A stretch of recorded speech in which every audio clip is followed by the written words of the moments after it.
So, I mean, how do you feel about the outcome of the polls? Yeah. First of all, looking at the work you had done prior to it and how it turned out, the outcome.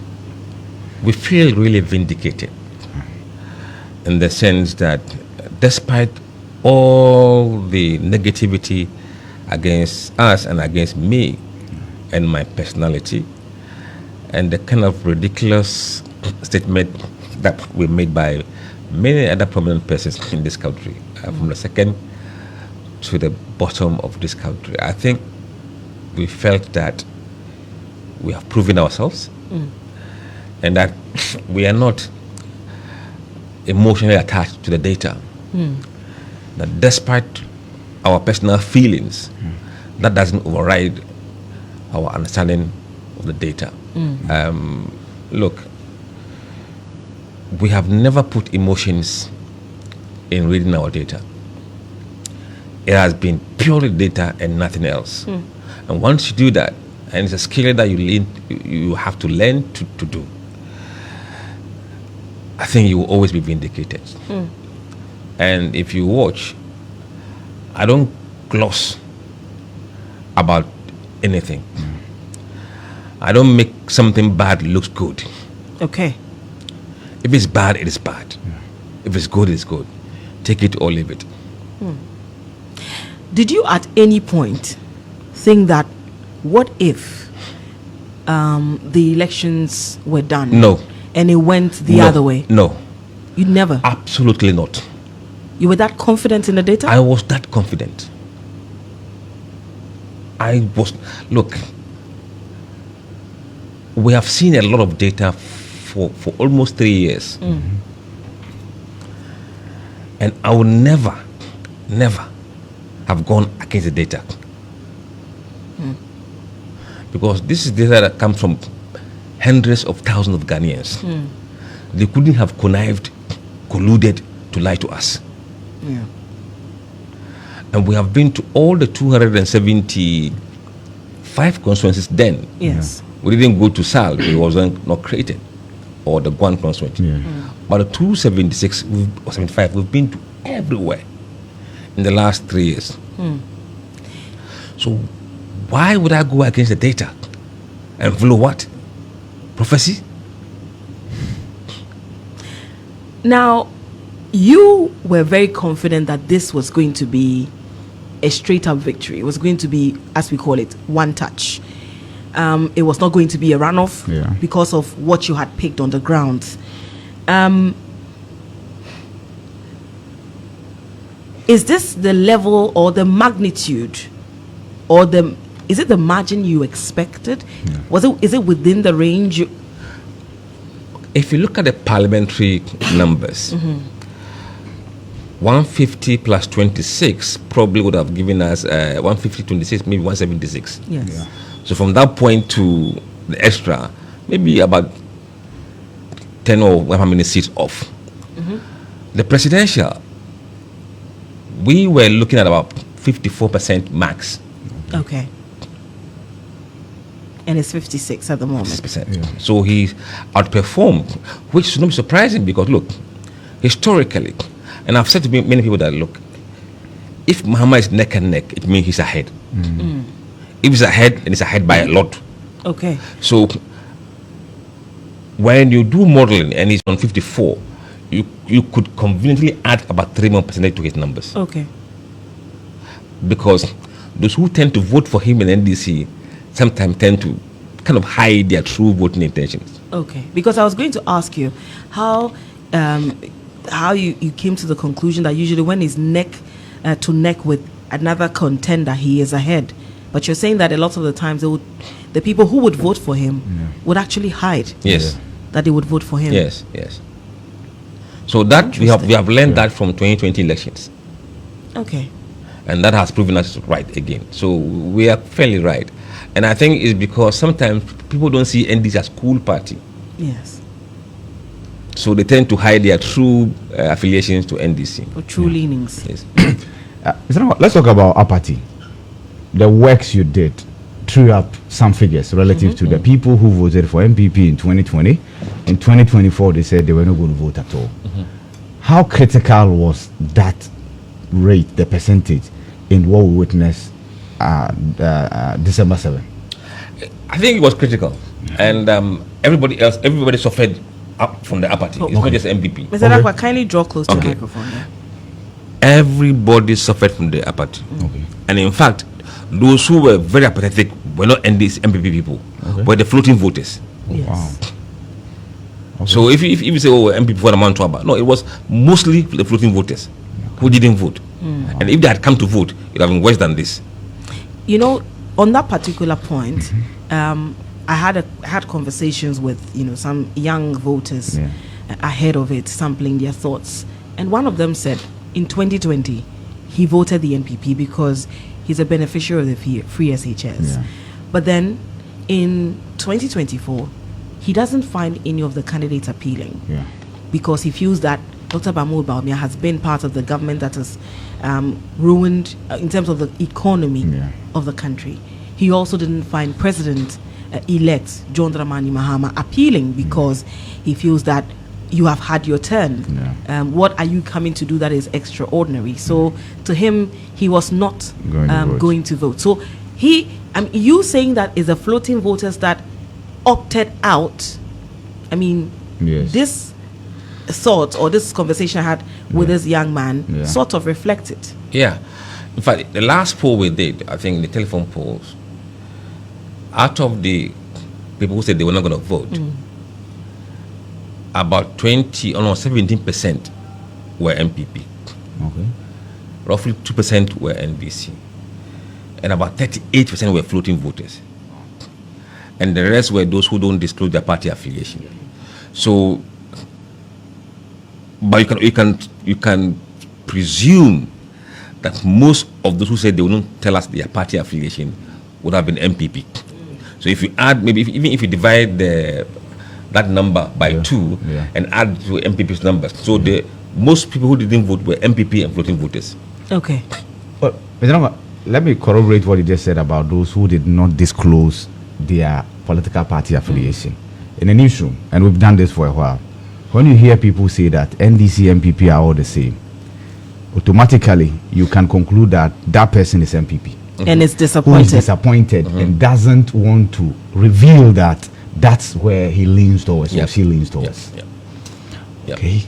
Interesting. So when you hear somebody say that we handed power to the NDC and that is our people that did not vote, and here I'm referencing Dr. Mahmoud Bawumia, who said that the MPP handed power over to the NDC and the NDC did not win.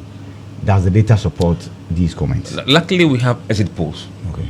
Now we can look at the data in detail and begin to read some meaning into what happened. Look, among those who voted for Nanado in 2020,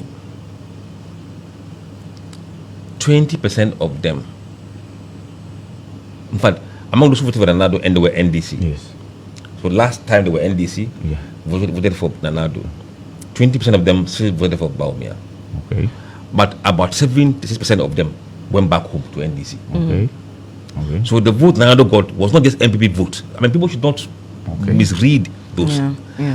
The vote Nanado got in 2020 include a huge chunk of NDC people, floating voters, other parties, and an NPP coalition. Now, is this in relation to the 2016 votes or 2020? 2020. Okay. Well, he was making reference to 2020 as a reference point. Okay. Yes. And I'm trying to correct those who make the analysis that, look, Nanado's vote in 2020 were not simply MPP voters. It was coalition of voters who are MPP, NDC, and floating voters.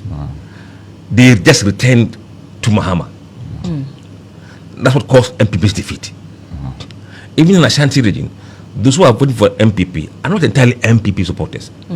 They include a huge number of floating voters. So you can't just assume that anybody who votes for your candidate is an MPP person. No. Now, for those who voted for Mahama in 2020, who voted for Nanado, no, sorry. They voted for Mahama in 2020. Yes. And this time, still voted for Bawumia, were just 3%. NDC 3%. Okay. 95% of Mahama supporters who voted for him last time Returned. Mm. And you can see from the numbers that they are within the same numbers from the 2020. I think Now, the only addition is about 100,000. Let's look at the floating voters who voted for Nanado in 2020. Yes. How many of them returned to Bawumia? Only 37%. Only 37%. Went back again to vote for Bawumia. 48% left MPP candidate and went to Mahama. 48% of floating voters who voted for Nanado in 2020 abandoned MPP and went to Mahama. For those who voted for Mahama in 2020 as floating voters, only 13% went to Bawumia. 83% of the floating voters who voted for Mahama in 2020 went back to him again. So those kind of misinterpreted data, they are just doesn't make sense. So they should stop that analysis and look at the data in a granular way. A lot has happened in this election. And indeed, before we even went to the election, we said that nationally, nearly 20% of people who voted for Nanado in 2020 are now voting for Mahama. 20%. So Bawumia has lost 20% of Nanado's core vote. Nobody can win election with this kind of loss. Nobody. Because look, there are 18 million older voters and only 770,000 younger voters.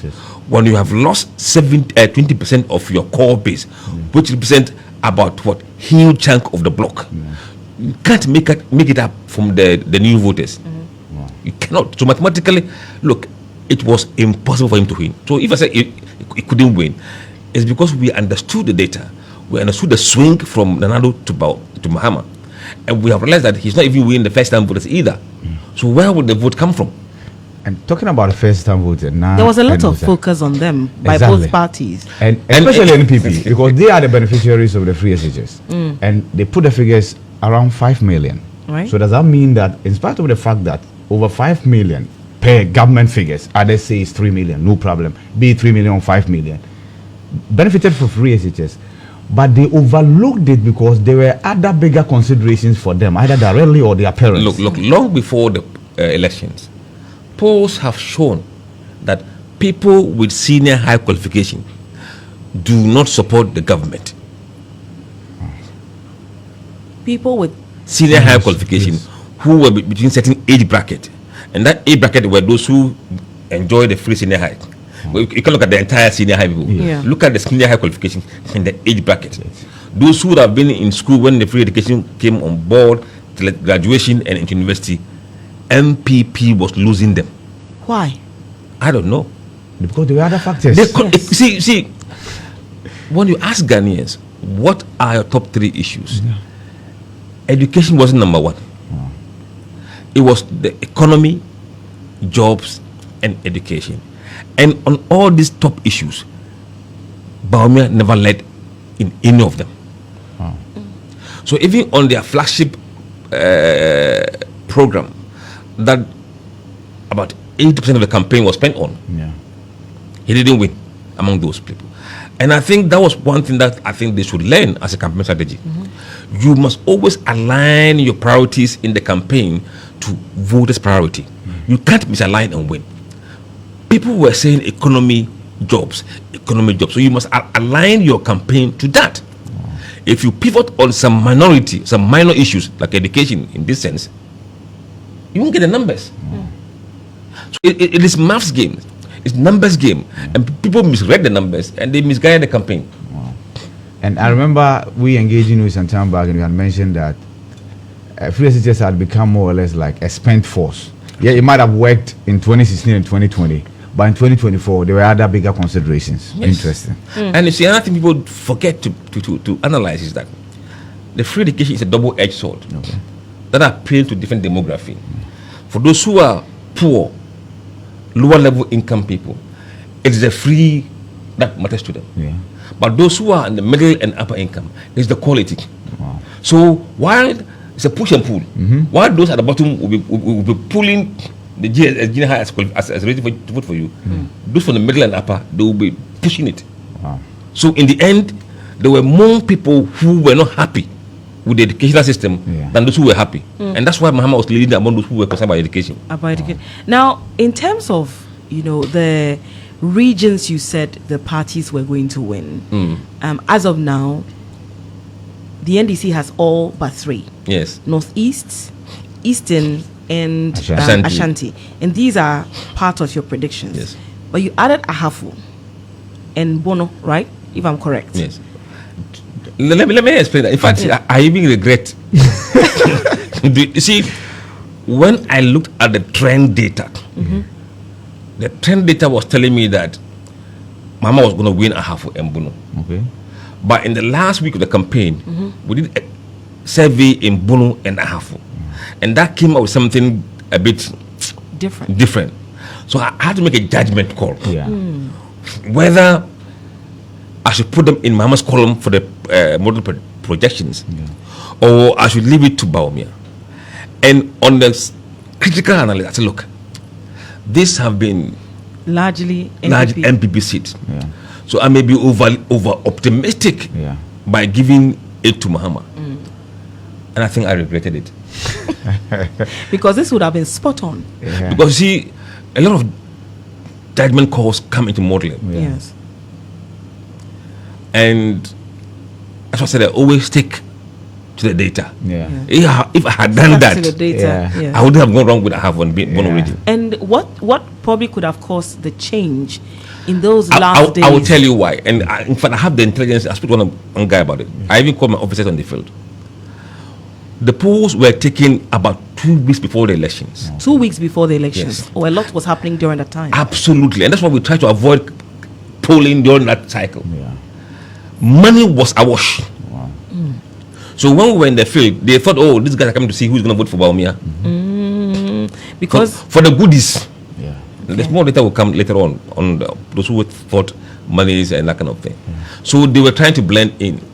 So I said, okay, this is normally what happened, but let me look at the data again further. And in Ahafo, we found nearly 40% of Ewes and Gadangbe voting for Bawumia. I said, this is not true. It cannot be. How? Yes. How is it not true? So yes, it's not true because look, they don't vote that way. Our experience in Asenov, if you were a settler in a foreign land, we tend to blend with the locals. Okay. Because you don't want to be seen to be doing something from what your masters do. And some of the people who we polled probably were people who were working on the farm land that belonged to these guys. So you must be able to make sure that you align with them. But on the day, you reveal your true self. In Asenov, the polls were showing that the Ghana Dangbes and West were voting for MPP candidates. Okay. And that became an alarming bell for NDC. If you remember, Sam George and Co. and the West MPs were sent to Asenov. It's true. Because they had to blend in. So Ahafo gave us confirmation. I said no. But still, I went against my data and went with my... See, they say data and science don't lie. Exactly. So I think lessons learned. Even me, I've gotten it wrong. Excuse me. So you have to use experiences you've had in the past. Intuition, you understand of the dynamics of the situation, the ethnic, play, and everything to make a judgment call when I'm doing modeling. And on this one, I got it wrong. And so on that score, is that going to change the way you model things going forward? Because in our experience as journalists, if there is any voter who will not rush to disclose where he or she will vote, is the NDC voter. Yes. And it's been like that for God knows how long. They keep mute. And KT Amon has actually related to this, that he never thought he was going to lose the Azansi Asuka seat, because the people had assured him that they were going to vote for him. He has a number of settler communities. He's a Muslim himself. So then he related directly. Not knowing what they told him, the assurance they gave him, they did the exact opposite when they went into the voting booth. So I get the point you're making. So we've learned lessons, and that's going to inform us going forward. But it's quite fascinating when you're able to drill down the data. You see, the headline numbers doesn't tell you anything. When you drill down, that's when you see the real issues. Numbers. Yes. But what does the data tell you about the Ghanaian voter? That They are smart. They are smart. Look, you see, these crop of politicians have assumed that we guys are stupid. But the demography of people voting now, look, nearly 70% of people who vote now are younger voters. These guys are smart. They're a lot smarter than those who were voting during Rawlings' time. Look, there's no longer an influencer in Ghana here. Vote here and they will go. Nobody. People have lost their influencing role in the community. No malam can stand and say Mujenanga Abibayenshi. No. We'll go and vote for this particular person. Yes. People have their own mind. So you need to appeal that person as a person. So anybody who does any election calculation, say that, oh, if I have malam, I can add 10 people from the malam massa, you are lying. I think we'll spend time to talk about the role religion played in the outcome we have witnessed. Or whether it played a role at all. Let's focus on the Western region. I must confess, I didn't believe you when you said Western region was going green, and I made that abundantly clear on this platform. I mean, just like how Okanakwesi South, I thought it was going to remain blue. Yes. What was it from the data that convinced you that Western region was not turning green, just green, but contumely green, as we have witnessed? Because 17 seats, and NDC has 15. You know, sometimes people wonder, why do you go to MPB areas and poll? I don't have money to go everywhere. Why would I go to NDC stronghold to poll about what they will do? I know what they will do. Yeah. But I need to see what the MPP areas will do. That will give me better insight than going to NDC areas. So we went to Isikado, Ifia, Kitan, Isikado, Kitan, Shama, Kwesi Mintim, and the heartland of MPP in the Western region. Second D, including Dankwah. The signs were on the wall because the previous election, there were some shenanigans here and there. Look, when you do analysis of the polls we've done in those enclaves, Baumia was performing 29% worse than Nanado in 2020 elections. Wow. In the MPP heartland. Wow. Right? And Mama was doing 22% better than what he did last time.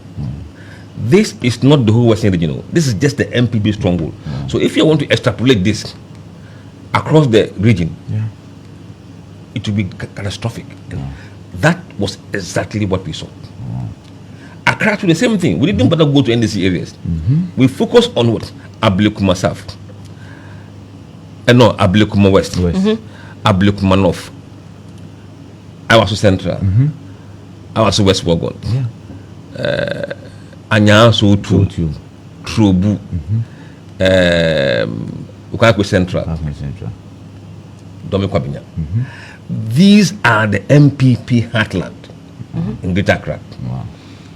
And the numbers there were telling me that nearly 25% of voters who voted for Nanado in 2020 have switched to Mahama. 25% in MPP stronghold. Wow.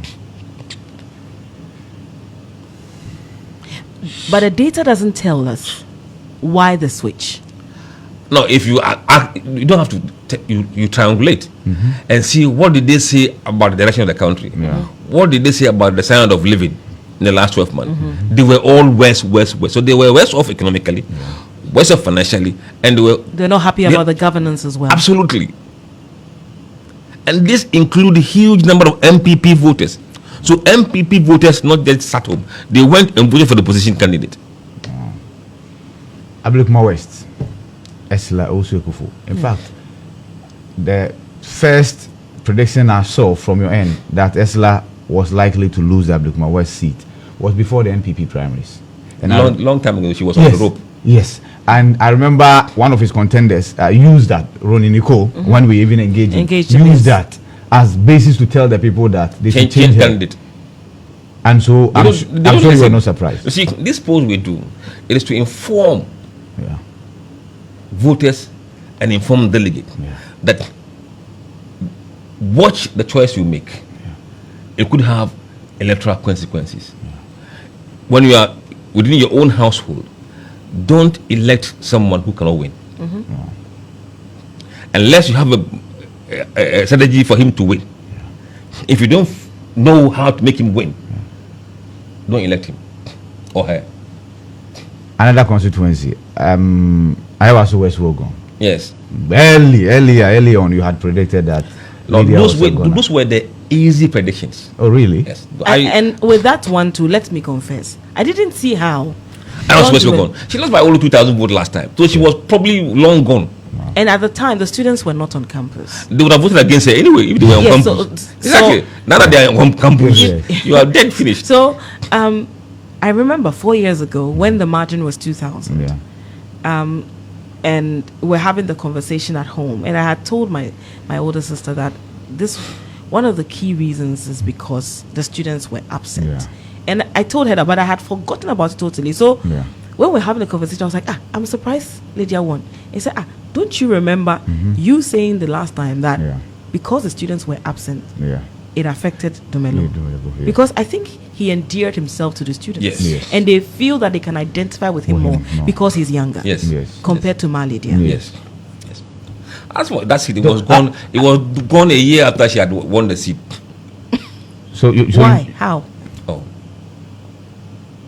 Now you see, when you expect a huge chunk of voters to suddenly appear in the next election, you can mathematically know that she's going to go. A chunk were disenfranchised because they weren't in school because of the COVID. Yes. And that gave it advantage. Now, how she's going to survive? She must have known. Come on. Unless they're not working with data. Was the outcome of a survey aided by the wave? Because, for instance, constituencies that have been noted for not retaining their MPs, this time around have retained their MPs. Lejekuku Okoboy, the health minister, with all the resources, could not see anything there. He didn't see that coming. You see, I said much earlier on to many researchers and many posters and that, please, whatever trend you have in your room, leave it. Wow. But no trend would hold true. Wow. The one was sounded a long time ago. Oh, MPP has never had below. I said, those were, look, this election we just had, very similar in form and shape to what happened in the UK elections. Okay. Yes. And after the election in the UK, I said this will happen in Ghana. I said it's going to be of historical proportion. In terms of the margins. Yes, and the numbers. And the numbers. How about its similarity to that of the US too? The same thing. And the most part that is very similar is how the two vice presidents ran their campaign. I'll do better than what is happening. The people were saying economy, cost of living. Trump pitched his camp on those issues. Kamala was talking about democracy and women's right to abortion and house crisis or housing crisis. Come on. Because she realized that her weakest link is the economy and cost of living. The same thing in here. The vice president avoided talking about the economy, which was where the numbers were. Indeed, most people who said economy was the issue, over 60% went for Mahama. So how do you expect him to lose?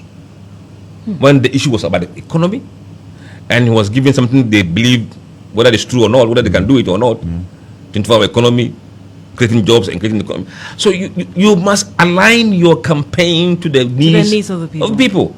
But if you know that is not your strongest point, you would be damned if you do that.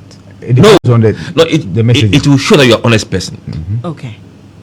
You confront the issue, admit some shortcomings, and say, this is my plan going forward. Okay. Be bold. You didn't see that with the vice president? Were the bold solutions, regardless? That was the name of the manifesto. You see, when we polled manifestos, NDC manifesto was doing far better than MPP manifesto. So that one is settled. You even polled manifestos yes. too? When he realized that the issue is about the economic, either you minimize it by talking about it. Let them feel that you didn't run away from the economy. Because there was a general agreement that he's running from the economy. And that was a fact. If you watch all the advert they ran in radio, it was running on the bit of free education. Yeah. The numbers weren't there. The numbers were on jobs and economy. In fact, number one is economy. When the economy is good, there will be jobs.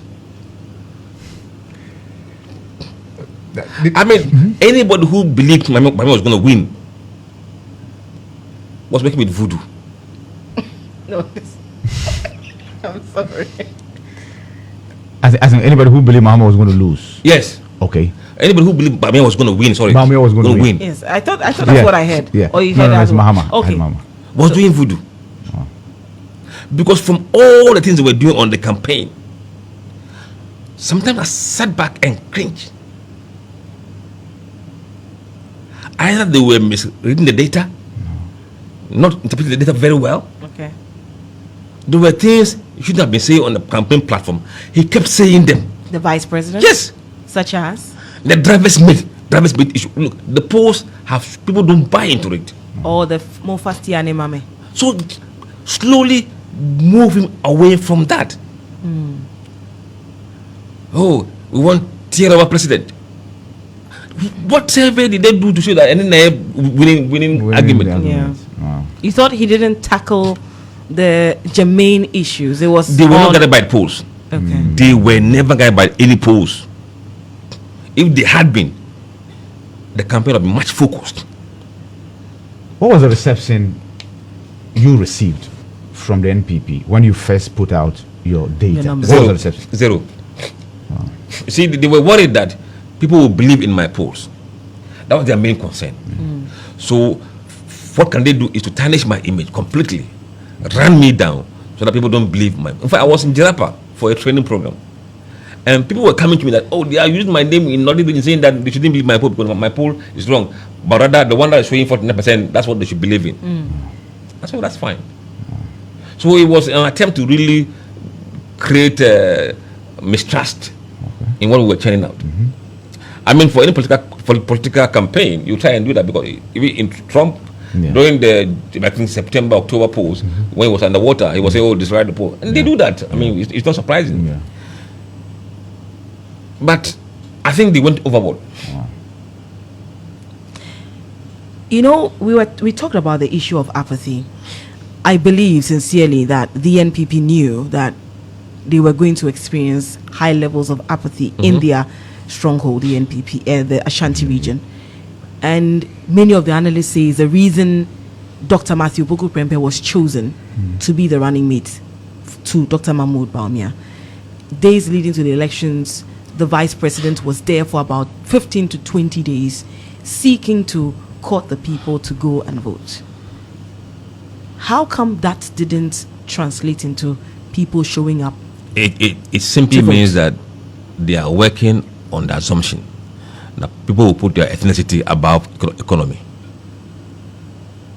Yeah, they were assuming that the Ashanti voters would disregard the economic situation, disregard the unemployment, disregard the cost of living, disregard everything, and say because Oyakani, or one of us, let's go and vote for him. Ghana has moved beyond that. They must come to that realization and revise their notes. Look, I remember in 2008, 2008, yes, when John McCain lost the election, and they were interviewing one of his campaign aides. She said that in that particular year, even if they had made Jesus Christ the GOP candidate, he would have lost.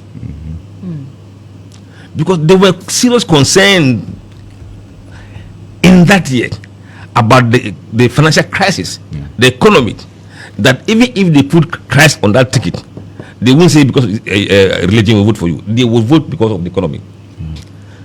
Economy has always won. Economy has always won. But that is what the first foundation you need to build to create jobs and to fund your education. Well, I want to take you to the northern part of the country. This was a battle between the two sons of the north. Per the figures we have as a result of the elections, it looks like the north went for the former president. Did the data and the figures you got from the ground point to that? Absolutely. In fact, if you look at the last poll we did for Northern Region, we disaggregate. Yeah. In the Northern Region, Mama was around 6-7%. Wow. In the Northern Region. But we felt that it may be close because, they've been. Look, all the expectations about the Northern votes, the Muslim votes, the Zongo vote completely collapsed. Wow. Completely collapsed. I mean, there were signs. In fact, Anta was very lucky. Karaga and Gusegu. You remember about 3 months or 4 months before this election, we said Gusegu was in trouble. And Karaga, he was ahead, but not by much. And I think they took that work very serious. Yeah. Because they worked their socks off in Karaga and Gusegu. But Mion, I think they couldn't hold. Yes, Mion is. Even Tolong, they struggled. I don't know whether they've settled Tolong. Yeah, now what was declared, Habib has retained his seat. And Zabzugu, the signs were Zabzugu was the NDC took Zabzugu. NDC took Zabzugu. You know what happened? No. Apparently, they were accusing the MPP candidate of using money to unseat the Konkomba guy. Oh, okay. So the ethnicity began to play now. The Konkomba moved from MPP to NDC. Wow. So you see, money has not won election in this year. Yeah. Hafiz had the resources, but he lost. Same with Yendi. Yendi, did you see that coming? Farouk Ali Mama. What a shock! You didn't see it coming? No, you see, there were some polls that showed closer race. Okay. And I remember people said we were mad. Yeah. In fact, I remember.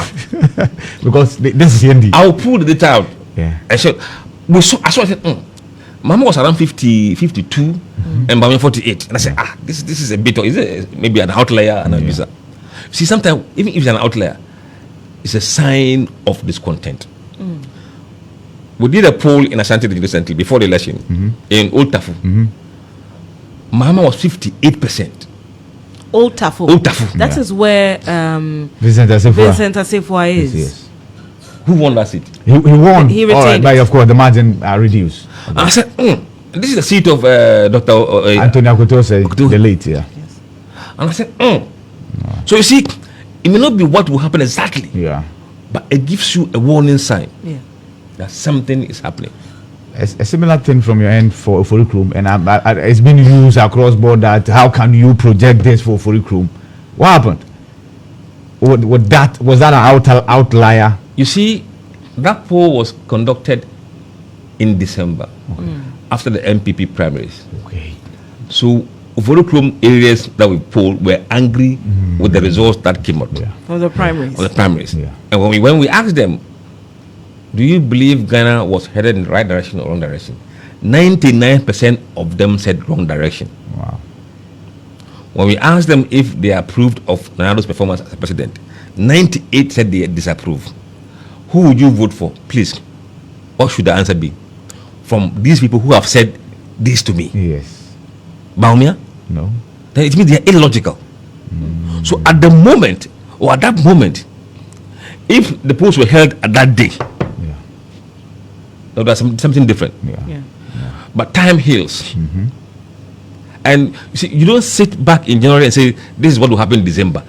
That is why we ask the question, if the elections were held today, and that day wasn't December 7th, so people must learn to educate themselves with the way polling questionnaires are designed. And then they went all over the place, including they are scholars. Yes. They are scholars. That's what even annoys me. People who ought to know, who ought to do basic research. And indeed, the sample deployed in the Forikrum was just part of a national sample that was deployed in there. So you couldn't even take that report, that section of the report, to conclude about what will happen in the Forikrum. And indeed, those who said MP was going to win 149 seats, they used a sample of 200.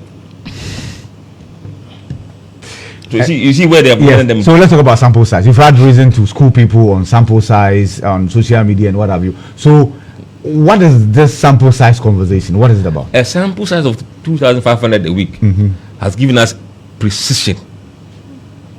So why should I go and do 18,000, 19,000? 2,500 a week. Yes.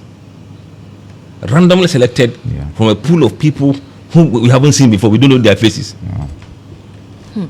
Now, I want to know about the constituency I live in, Okankwe South, which has been NPP all along. When did you pick the indication that this was a seat that was going to go?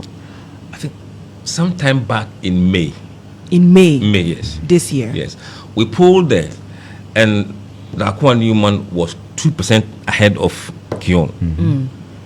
And when you compare what she got last time and the poll, that was total collapse. So that's how I look at things. Where was she last time? Where is she now? If, for instance, she was ahead about... Let's say she won the race by 65%. Okay. And now you are at 52. You are gone. So when NDC was 2 points behind, I knew with the time they have, the momentum will not be on MPP side, but NDC side. When it's a change election, in the last 3 months of the campaign, the sitting party doesn't get momentum. It is the opposition that keeps the momentum and sweep the area. Yes. And So- the margin was You see, when people were saying, 24,000, 27,000. Yes. when people say, "Oh, the gap is closing," I was laughing. Oh, the gap has closed. Now MPP has a chance. I was laughing because that narrative was completely opposite.